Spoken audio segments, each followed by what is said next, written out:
Hello guys, welcome back to the channel of Sakshi Mahajan. आज हम एक नया चैप्टर पढ़ेंगे जिसका नाम है लाइट। पहले तो हम लोग इंट्रोडक्शन देखते हैं कि लाइट क्या होती है। तो फर्स्ट है light is a form of energy. Light एक फॉर्म ऑफ एनर्जी है जिसके वजह से हम जो भी ऑब्जेक्ट्स है उसको देख पाते हैं। Next, light enable us to see object around us. Light जो होती है उसी की वजह से हम जो ऑब्जेक्ट्स होते हैं हमारे साइड्स में हम उसको देख पाते हैं। Next is light travels in the straight line. Light जो होती है वो स्ट्रेट लाइन में ट्रैवल करती है। जैसे कि अभी आपको इधर एक डायग्राम दिया है, उसके अंदर देखो कि अगर पाइप जो है वो अगर स्ट्रेट होगा तो आगे जो भी ऑब्जेक्ट है वो उनको क्लियर दिखेगा। अगर पाइप बीच में से टिल्ट हो जाए, ऊपर की ओर हो जाए, तो आगे जो ऑब्जेक्ट है वो हमें नहीं दिखेगा। तो इसका मतलब क्या है कि जो लाइट होती है वो स्ट्रेट लाइन में ट्रैवल करती है। तो अभी हम इसके सोर्स पढ़ेंगे जो कि है सोर्स ऑफ द लाइट। अभी हम पढ़ेंगे सोर्स ऑफ द लाइट। तो 4 टाइप्स ऑफ अलग अलग सोर्सेज होते हैं। तो फर्स्ट सोर्स होता है नेचुरल सोर्स, सेकंड होता है artificial, third hot and fourth is cold. So natural source क्या होता है? When the object which is not created by the human beings are called natural sources. For example, sun and star that you can see on the whiteboard, these are the example of the natural sources. Next is artificial sources. So what is artificial sources? The object which is created by the human beings is called artificial sources. For example, tube light bulbs is called artificial sources. You can see the examples over here on the whiteboard. So next is hot source. So what is hot source? When the object works and it produces heat is called hot source. For example, electricity, bulb and etc. You can see the examples over on the whiteboard. So next is cold source. So cold source are those objects when the object works and does not produce heat is called cold source. For example, torch and etc. You can see the picture of the torch on the whiteboard. So next up अभी पढ़ेंगे luminous and non-luminous objects. अभी हम पढ़ेंगे luminous and non-luminous object. तो luminous object क्या होता है? Which emit light by itself is called luminous object. Luminous object वो होते हैं जो कि खुद से लाइट प्रोड्यूस करते हैं, उसको कहते हैं luminous object. For example sun, star. अभी जो सन होता है उसको किसी चीज़ की ज़रूरत नहीं होती उसकी सनलाइट देने के लिए, वो खुद ओन इटसेल्फ अपनी खुद लाइट जो होती है वो प्रोड्यूस करता है। तो वो क्या हुआ? एक ल्यूमिनस ऑब्जेक्ट हुआ। तो ल्यूमिनस ऑब्जेक्ट वो होते हैं जो कि लाइट खुद से प्रोड्यूस करते हैं, उन्हें कहते हैं luminous object. Next is non luminous object. तो which does not emit light by itself is called non luminous object. तो जो ऑब्जेक्ट खुद से लाइट इमिट नहीं करते उन्हें कहते हैं नॉन ल्यूमिनस ऑब्जेक्ट।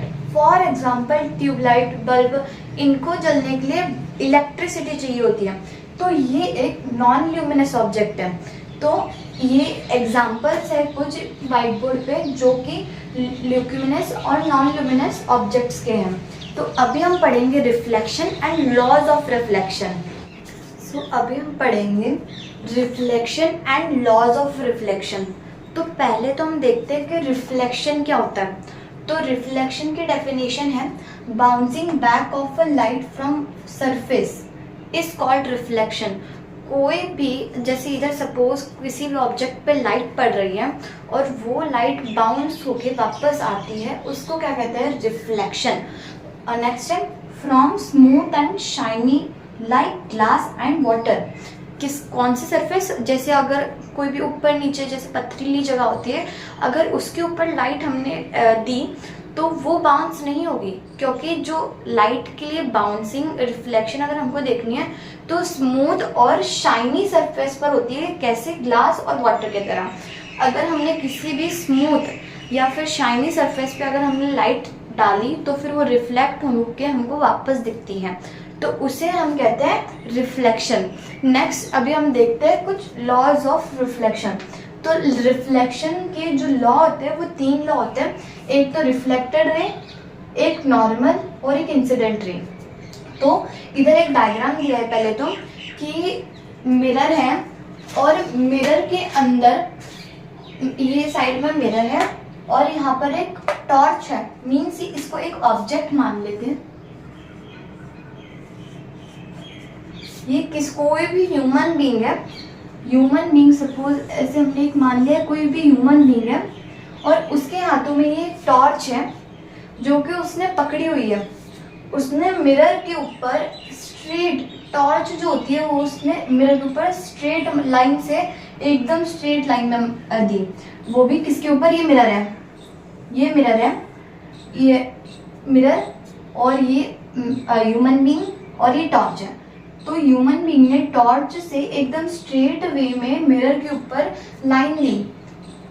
यहाँ से जो कि टॉर्च के ऊपर से जो मिरर के ऊपर जो रिफ्लेक्शन गई है वो स्ट्रेट लाइन में गई है, तो उसको हम कहेंगे नॉर्मल। उसको जो स्ट्रेट लाइन में गई है उसको हम कहेंगे नॉर्मल। और फिर नेक्स्ट टाइम यही से वो रिफ्लेक्ट होके इस साइड को जाती है, यही से वो रिफ्लेक्ट होके इस साइड को जाती है, तो इसको कहेंगे हम रिफ्लेक्टेड रे। और नेक्स्ट नीचे की तरफ भी लाइन जाती है, नीचे की तरफ भी रोशनी जाती है, तो उसको कहेंगे हम इंसिडेंट रे। वापस एक होती है नॉर्मल, रिफ्लेक्टेड और इंसिडेंट।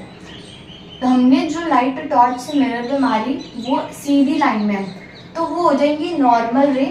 नेक्स्ट वो रिफ्लेक्ट करेगी, वो शाइनी सरफेस है मिरर, क्या है इधर? From smooth and shiny surface like glass and water. तो जो मिरर होता है वो भी ग्लासी होता है, शाइनी होता है, स्मूथ होता है, तो उसके ऊपर से वो रिफ्लेक्ट हो जाएगी। तो रिफ्लेक्टेड रे इस साइड को जाएगी और इंसिडेंट रे इस साइड को जाएगी। तो इसकी भी एक प्रॉपर्टी होती है, क्या होती है? Angle of incidence is equal to angle of reflection. जो एंगल ऑफ इंसिडेंस होता है वो एंगल ऑफ रिफ्लेक्शन दोनों इक्वल होते हैं। तो कैसे? अगर हम लोग प्रोट्रैक्टर मतलब कि जो डी होता है उससे अगर हम मेजर करके देखें दोनों का एंगल, अगर दोनों का एंगल हम मेजर करेंगे तो दोनों का एंगल सेम आएगा। इसलिए क्या बोलते हैं? Angle of incidence and angle of reflection बीच में इक्वल टू का साइन होता है। इसका मतलब दोनों इक्वल होते हैं। क्यों? क्योंकि दोनों के जो बीच के एंगल होते हैं वो सेम होते हैं। तो इसका मतलब क्या है? दोनों सेम होते हैं। अभी नेक्स्ट हम कुछ इसके लैटरल इन्वर्जन पढ़ेंगे। टॉपिक है लैटरल इन्वर्जन। तो पहले हम लैटरल इन्वर्जन की डेफिनेशन देखते हैं कि लैटरल इन्वर्जन होता क्या है। तो हमने ये 6th और 7th क्लास में भी पढ़ा है कि लैटरल इन्वर्जन होता क्या है। तो 8th क्लास में अभी वापस से आए कि लैटरल इन्वर्जन के बारे में। तो the left side of the object appears in the right is called lateral inversion. कोई भी लेफ्ट साइड की ऑब्जेक्ट है वो राइट साइड में अपीयर होती है मिरर के थ्रू, उसे कहते हैं लैटरल इन्वर्जन। जैसे कि अभी आप इधर देख सकते हैं मेरा लेफ्ट हैंड है, ये मेरा राइट हैंड है। सो ये लेफ्ट हैंड साइड की लेटर है मिरर के इस साइड वाला। अगर हम लोग मिरर के सामने अगर बुक लेके या फिर कोई भी लेटर लेके ऐसे खड़े हो जाएंगे तो हमको वो मिरर के सामने उल्टा दिखेगा। तो इधर भी वही बताया, जो हमको उल्टा दिखता है उसी को हम लैटरल इन्वर्जन कहते हैं।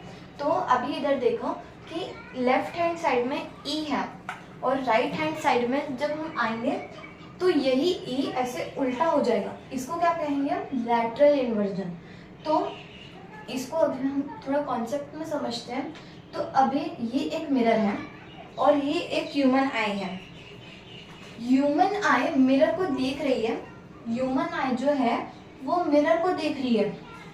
तो ह्यूमन आई जो है वो यहाँ से, अभी सपोज किसी का भी एग्जांपल ले लेते हैं। अभी कोई भी हो जो कि मिरर के सामने बुक लेके, कोई भी लेटर लेके खड़ा है, सपोज ई लेके खड़ा है, तो वो मिरर में क्या देख रहा है? मिरर में क्या देख रहा है? वो उल्टा ही देख रहा है।